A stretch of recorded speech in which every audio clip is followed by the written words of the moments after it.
They called it Prosperity Mine, a stretch of tunnels carved deep into the mountain, promising wealth for generations.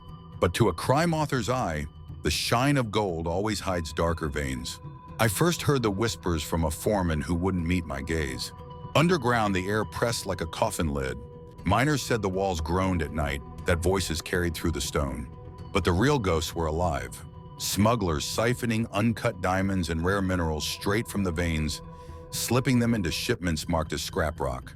The mine's official production had dropped by 30%, yet the managers drove new cars and built lake houses. Someone was digging more than ore.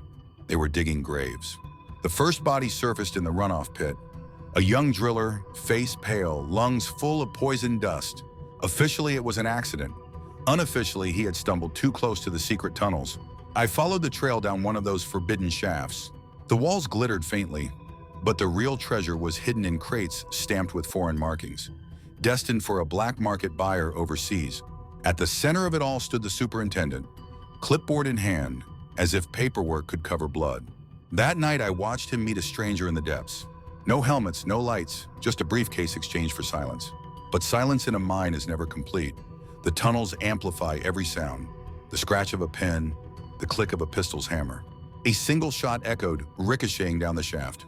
When the smoke cleared, the stranger was slumped against the rocks. The superintendent wiped his hands, calm as a man signing checks. Another loose end buried beneath the earth. But here's the thing about mines. What you bury doesn't stay hidden forever. Water seeps, rock shifts, and sooner or later the mountain itself coughs up secrets.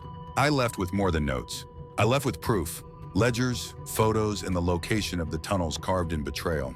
And if you're hearing this, remember, the real danger wasn't the collapsing walls or the poisoned air.